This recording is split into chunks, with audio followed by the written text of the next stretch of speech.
ரெடியாச்சா? இப்போ இந்த பூரி இப்ப போடுற டைம் வந்துருச்சு. இப்ப போடுறோம்ல, இத போட்டுட்டு இப்படி இப்படி பண்ணணும். ஓகே, அப்படி பண்ணாதான் அது மேல வரும்.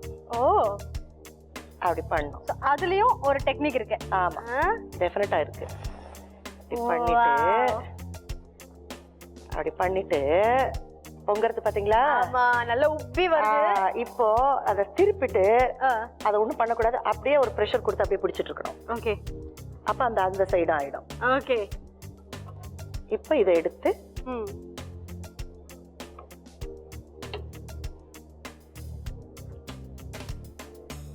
ஓகே, அத இப்படி பண்ணிட்டே இருக்கணும். அப்படி பண்ணா அது பொங்கும். ஓகே, அது ஒரு அழகான ஒரு மூவ்மெண்ட்.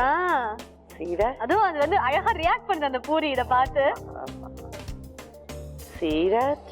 நைஸ். எப்படி பொங்குது பாருங்க.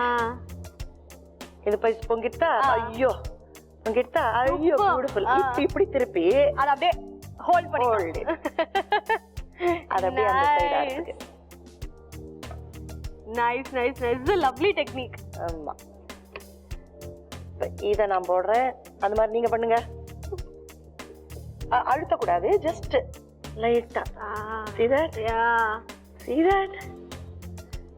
So cool. இதா பண்ணுங்க. திருப்புங்க. ஓகே, திருப்பி அத அப்படியே ஹோல்ட் பண்ணிட்டே இருக்க போறேன். ஓகே, ஏ, நானும் ஒரு பூரி இன்னைக்கு வந்து போட்டு எடுத்துட்டேன். ரொம்ப சந்தோஷமா இருக்கு. இந்த பூரிய டேஸ்ட் பண்ணதுக்கு முன்னாடி இதோட செய்முறை ஒரு வாட்டி ரீகேப் பண்ணிடலாம். கோதுமை மாவு, மஞ்சள் தூள், மிளகாய் தூள், கரம் மசாலா, உப்பு, அரைத்த தக்காளி விழுது சேர்த்து பிசைந்து பின் கடாயில் எண்ணெய் ஊற்றி பிசைந்த மாவை பூரி போல் தேய்த்து பொரித்தெடுத்தால் ருசியான மொறு மொறு தக்காளி பூரி தயார்.